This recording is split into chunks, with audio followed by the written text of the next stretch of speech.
first bullet point is under build the organization.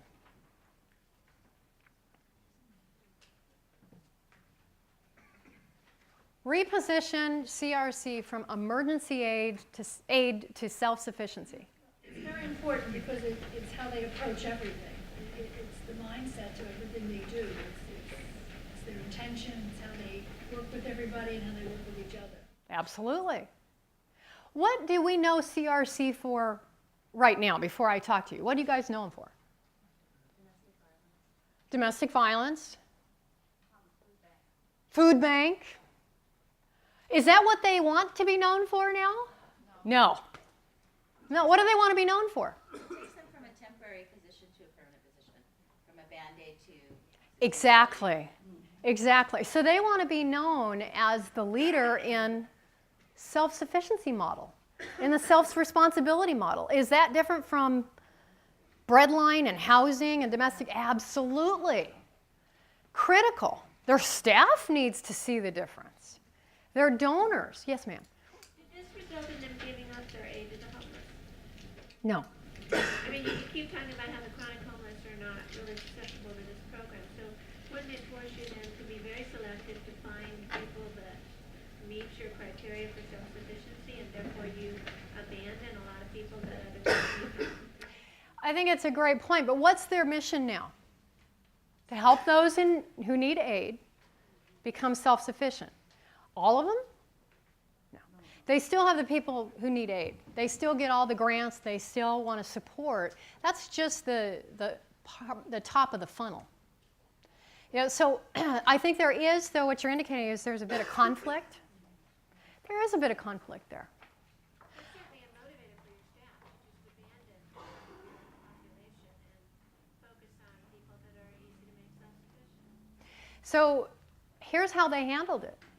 They made sure that they weren't just counting the number of people that are going to become self-sufficient. And by the way, they don't know how many are going to become self-sufficient.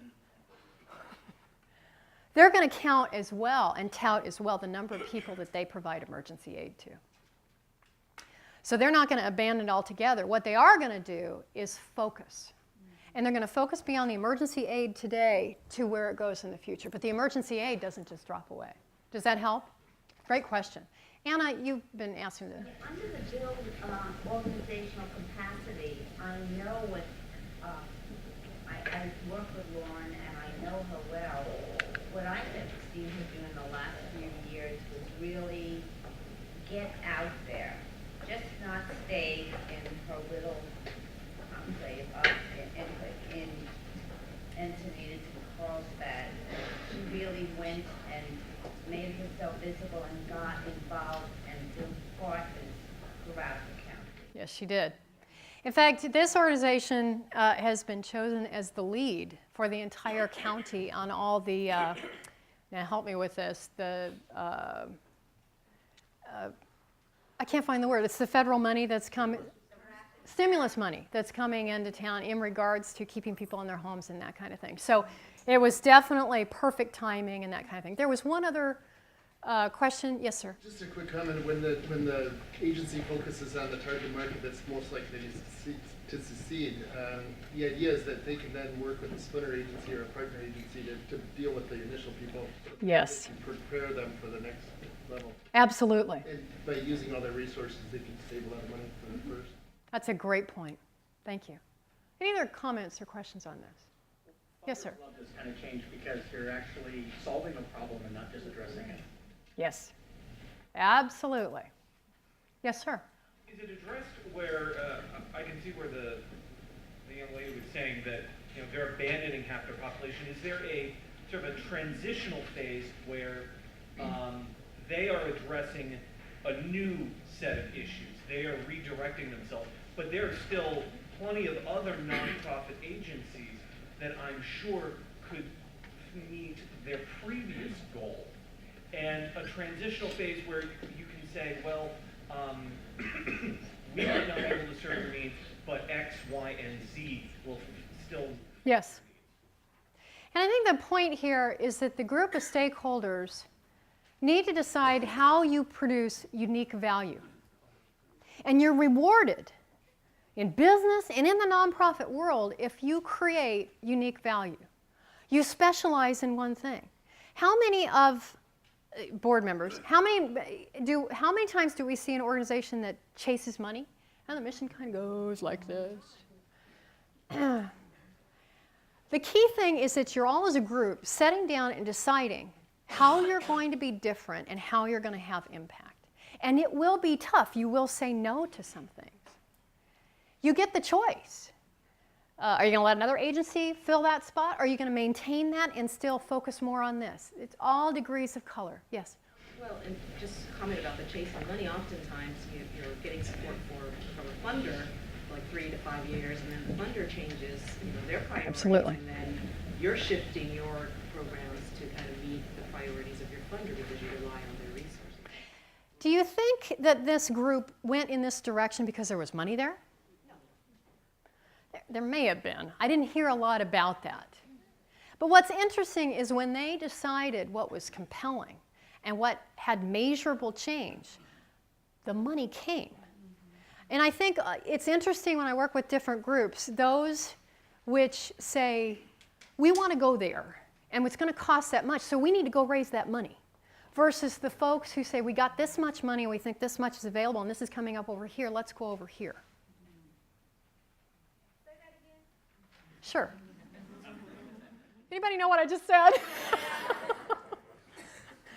It's interesting as I work with organizations that some say, we want to go over there. We're going to need this much money to get over there. We don't have it right now, so let's go raise it.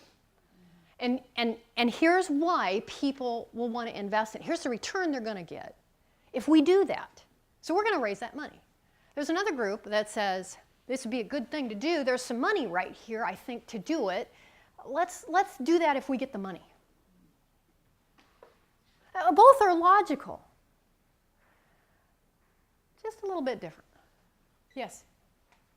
If you look at this whole total thing, I think one of the things that they did is they had a position to begin with that didn't intentionally appear to be negative, but they took it from a negative context to a very positive context.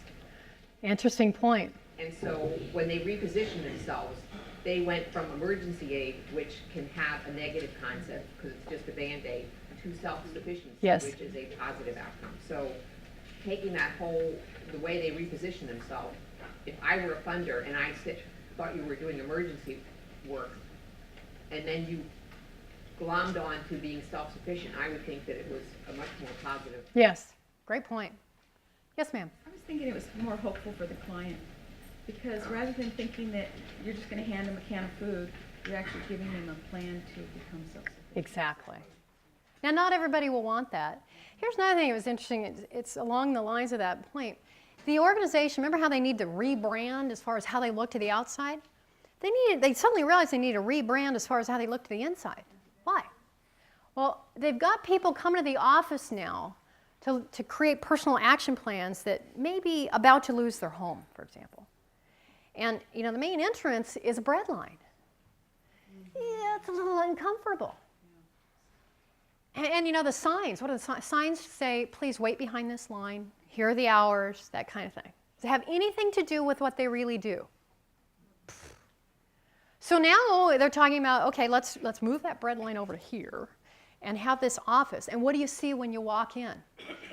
One big sign right over here says, congratulations, and it